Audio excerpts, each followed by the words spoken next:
चलिए जानते हैं आज की देश और दुनिया की सिलेक्टेड काम की और 50 बड़ी खबरों को सिर्फ 10 मिनट में। पर अभी तक आपने इस वीडियो को लाइक नहीं किया है तो लाइक कर दीजिए, चैनल को भी सब्सक्राइब कीजिए। लोकसभा चुनाव संपन्न होने के बाद सीएम योगी का सख्त एक्शन, तुरंत भर्ती बहाली की लिस्ट बनाने के निर्देश। बता दें, सीएम योगी ने अधिकारियों को निर्देश दिए कि जिन भी विभागों में रिक्तियां हैं उनकी नियुक्ति की जाए, वहां से तत्काल अध्याचन चयन आयोगों को भेजा जाए। नियुक्ति प्रक्रिया में सरलता के लिए ई अध्याचन व्यवस्था लागू की गई है, उसका उपयोग करें। लोकसभा चुनाव संपन्न होने के तत्काल बाद मुख्यमंत्री योगी आदित्यनाथ ने यूपी के विभिन्न विभागों में खाली पदों को भरने के लिए सख्ती दिखाई है। उन्होंने अफसरों को खाली पड़े पदों पर लिस्ट बनाकर आयोग को भेजने के निर्देश दिए हैं।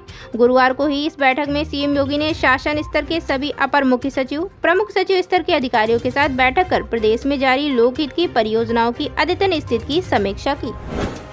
कंगना रनौत को थप्पड़ मारने वाली महिला कांस्टेबल के पक्ष में उतरा आतंकी पन्नू, 8 लाख के इनाम का किया ऐलान। बता दें, हिमाचल प्रदेश के मंडी लोकसभा सीट से नवनिर्वाचित सांसद कंगना रनौत को थप्पड़ मारने वाली महिला कांस्टेबल कुलवंदर कौर का आतंकी पन्नू ने सपोर्ट किया है।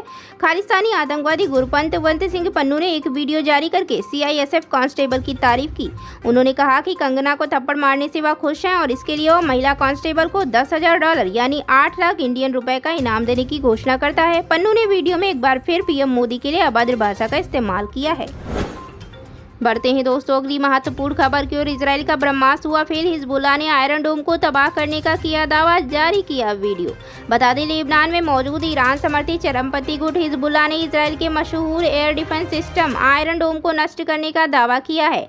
इजराइल के आयरन एयर डिफेंस को दुनिया का सबसे ताकतवर सिस्टम, सुरक्षित सिस्टम माना जाता है, लेकिन हिजबुल्लाह के दावे के बाद इस पर सवाल उठने लगे हैं। खास बात यह है कि जब बीते अप्रैल में ईरान ने अपने सैकड़ों ड्रोन और मिसाइलें इजराइल पर दागी थी, उस समय भी इजरायली एयर डिफेंस को कोई नुकसान नहीं हुआ था।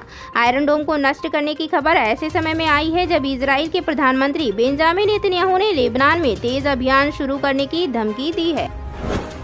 बढ़ते हैं दोस्तों अगली और महत्वपूर्ण खबर की ओर। यूपी में पैमाइश, चकबंदी और भू उपयोग परिवर्तन के मामलों का होगा निस्तारण, सीएम योगी ने दिए आदेश।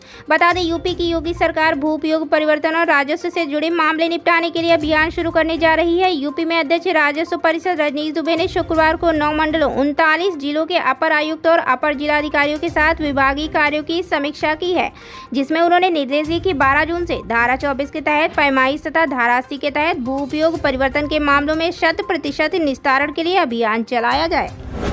देश की सबसे बड़ी फिल्म सिटी के संस्थापक रामोजी राव का निधन, हैदराबाद में ली अंतिम सांस। बता दें, इनाडू और रामोजी फिल्म सिटी के संस्थापक रामोजी राव का शनिवार सुबह हैदराबाद के अस्पताल में निधन हो गया। 87 साल की उम्र में उन्होंने अंतिम सांस ली। बता दें कि उनके द्वारा स्थापित की गई हैदराबाद की रामोजी फिल्म सिटी दक्षिण और बॉलीवुड फिल्मों के लिए एक बड़ा प्लेटफॉर्म है। यह फिल्म सिटी कई 100 एकड़ में फैली है और यहाँ पर अब तक हजारों फिल्मों की शूटिंग हो चुकी है। परीक्षा में कथित गड़बड़ी का मामला सुप्रीम कोर्ट पहुंचा, रद्द कराने की मांग। बता दें, इस साल नीट में हुई कथित धांधली मामला खत्म होने का नाम नहीं ले रहा। अब कुछ पीड़ितों ने न्याय की आस में देश की सर्वोच्च अदालत का दरवाजा खटखटा दिया है। नीट के रिजल्ट आए 3 दिन बीत चुके हैं, लेकिन छात्रों में भ्रम आज भी बरकरार है। लाखों बच्चों को समझ नहीं आ रहा कि वे एनटीए ने जो नतीजे घोषित किए हैं, क्या उन्हें ही आखिरी मान लें या फिर दोबारा परीक्षा की तैयारी में जुट जाएं।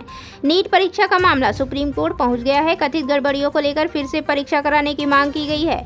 नीट यूजी परीक्षा को कराने वाली संस्था है। नेशनल टेस्टिंग एजेंसी की अपनी दलील है कि इस साल प्रश्न पत्र आसान दे दिया गया था और ज्यादा परीक्षार्थियों के परीक्षा में अपीयर होने के कारण इस तरह के बड़े रिजल्ट आए, जिसमें बहुत सारे लोग टॉप कर गए। बढ़ते हैं दोस्तों अगली और महत्वपूर्ण खबर की ओर। संगीतकार विशाल ददलानी ने कंगना को थप्पड़ मारने के लिए निलंबित सीआईएसएफ महिला कांस्टेबल को नौकरी देने का वादा किया। बता दें, अभिनेत्री से नेता बनी कंगना रनौत को गुरुवार को उस समय झटका लगा जब चंडीगढ़ एयरपोर्ट पर एक सीआईएसएफ कर्मी ने उन्हें थप्पड़ जड़ दिया। बाद में गार्ड को निलंबित कर दिया गया। बॉलीवुड गायक और संगीतकार विशाल ददलानी ने सार्वजनिक रूप से घोषणा की कि अगर उसे नौकरी से निकाल दिया जाता है तो वो उसे नौकरी दिलाएंगे। सीआईएसएफ की महिला कांस्टेबल कुलवंदर कौर को किसान आंदोलन के खिलाफ कंगना की टिप्पणी के लिए उन पर हमला करने के बाद निलंबित कर दिया गया और मामले की जांच के लिए एक समिति भी बनाई गई है। डेनमार्क की पीएम मेट फ्रेडरिक्सन पर हमलावर गिरफ्तार। घटना के बाद सदमे में पहुंची प्रधानमंत्री। बता दें, डेनमार्क की प्रधानमंत्री फ्रेडरिक्सन पर सेंट्रल कोपेनहेगन में एक व्यक्ति ने हमला कर दिया। कोपेनहेगन के एक निवासी ने इस बात की जानकारी दी है। स्थानीय निवासी का कहना है, प्रधानमंत्री मेटे फ्रेडरिक्सन पर एक शख्स ने हमला किया और हमले के बाद वो भाग गया। पुलिस ने हमलावर को गिरफ्तार कर लिया है और उससे पूछताछ की जा रही है। पुलिस ने सोशल मीडिया प्लेटफॉर्म एक्स पर कहा कि उन्होंने एक व्यक्ति को गिरफ्तार किया है और घटना की जांच कर रहे हैं। वहीं European commissioner Ursula von der Leyen ने इसे नीच हरकत करार दिया है। यूपी की सियासत से बड़ी खबर, अखिलेश यादव यहां से देंगे इस्तीफा, इस सीट पर फिर से होगा चुनाव। बता दें, लोकसभा चुनाव में समाजवादी पार्टी ने बेहतर प्रदर्शन किया। इस प्रदर्शन से पार्टी हाईकमान उत्साहित है। ऐसे में पार्टी नेता कयास लगा रहे हैं कि सपा राष्ट्रीय अध्यक्ष अखिलेश यादव करहल विधानसभा सीट छोड़ सकते हैं। वहीं कुछ नेताओं ने तो चुनाव लड़ने के लिए भी तैयारी शुरू कर दी है। हालांकि अभी तक इस संबंध में पार्टी हाईकमान ने अपना रुख स्पष्ट नहीं किया है। बता दें, सपा राष्ट्रीय अध्यक्ष अखिलेश यादव करहल विधानसभा सीट से विधायक हैं। हाल ही में हुए लोकसभा चुनाव में सपा राष्ट्रीय अध्यक्ष ने कन्नौज लोकसभा सीट से जीत हासिल की है। इसी बीच बढ़ते हैं दोस्तों अगली खबर की ओर। डबल इंजन भी फेल, गढ़ के एक बूथ पर बीजेपी को मिले मात्र 5 वोट, तगड़े झटके से भाजपाई भी हैरान। बता दें, मेरठ हापुड़ लोकसभा सीट का चुनाव परिणाम सामने आ चुका है। चुनाव में भाजपा भले ही जीत गई हो, लेकिन प्रदर्शन को लेकर कई तरह के सवाल खड़े हो गए हैं। भाजपा का गढ़ मानी जाने वाली कैंट विधानसभा क्षेत्र के एक बूथ पर भाजपा को मात्र 5 ही वोट मिले हैं।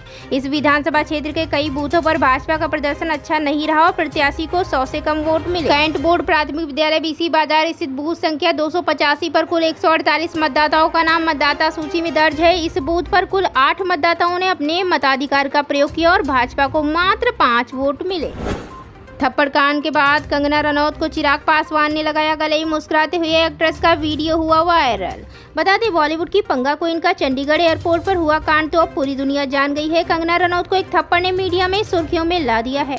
बता दें, सुरक्षाकर्मी के थप्पड़ मारने के बाद एक्ट्रेस एक तरफ इस मामले पर नाराजगी जाहिर करते हुए अपनी प्रतिक्रिया दे रही हैं, तो दूसरी तरफ वो काम पर वापस लौट गई हैं। अब कंगना रनौत संसद पहुंच चुकी हैं ताकि वो नई सरकार बनाने की तैयारियों में हिस्सा ले सकें। उनके अलावा वहां तमाम सांसद पहुंच चुके हैं। इसी बीच अब कंगना का एक वीडियो इंटरनेट पर सामने आया है। इस वीडियो में थप्पड़ कांड के बाद पहली बार कंगना रनौत मुस्कुराती हुई नजर आ रही हैं।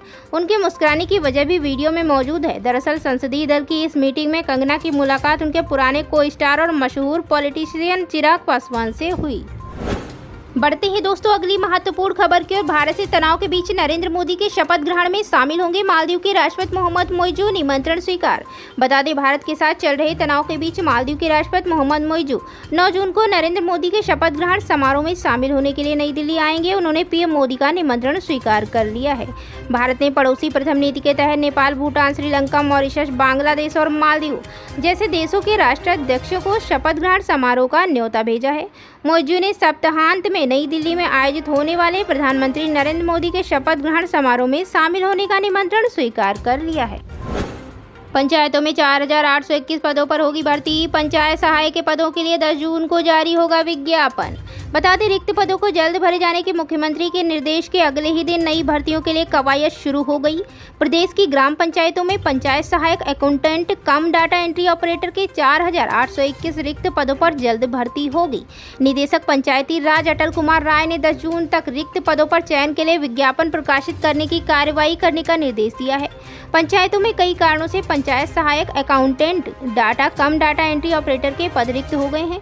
लोकसभा चुनाव के नतीजों के फीडबैक के आधार पर मुख्यमंत्री योगी आदित्यनाथ ने बृहस्पतिवार को रिक्त पदों पर भर्ती जल्द शुरू करने के आदेश दिए। इसके बाद पंचायती राज विभाग ने भर्ती की प्रक्रिया शुरू करने की तैयारी कर ली है।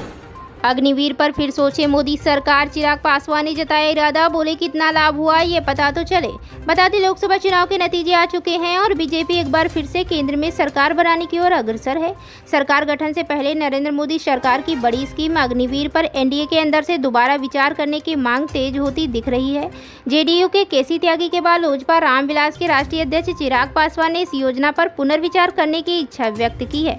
हालांकि उन्होंने ये भी कहा कि अगर यह योजना अपने लक्ष्य और उद्देश्य की पूर्ति में सफल है तो आगे भी इसे जारी रखें, ऐसा नहीं है तो इस पर सरकार विचार। हालांकि उन्होंने ये भी कहा कि अभी इसका उचित समय नहीं है, सरकार गठन के बाद इस पर बात हो। इससे पहले जेडीयू के केसी त्यागी ने एक न्यूज चैनल को दिए इंटरव्यू में अग्निवीर योजना की समीक्षा की मांग यह कहते हुए की कि इसमें जनता में असंतोष देखा जा रहा है। राहुल गांधी और तेजस्वी यादव अपने चुनावी एजेंडे में ही अग्निवीर योजना का खुला विरोध कर चुके हैं। लापरवाही बर्दाश्त नहीं। लोकसभा चुनाव खत्म होते ही सीएम योगी ने की अधिकारियों संग बैठक, दिए निर्देश। बता दें, लोकसभा चुनाव संपन्न होने के बाद उत्तर प्रदेश के मुख्यमंत्री योगी आदित्यनाथ ने गुरुवार को अधिकारियों के साथ बैठक की, जिसमें उन्होंने अधिकारियों को जनता से जुड़े सभी कार्यों को निर्धारित समय सीमा के भीतर पूरा करने का निर्देश दिया। साथ ही चेतावनी दी कि लापरवाही बर्दाश्त नहीं की जाएगी। इसके अलावा उन्होंने खाली पदों पर नियुक्ति की प्रक्रिया तेज करने का भी निर्देश दिया।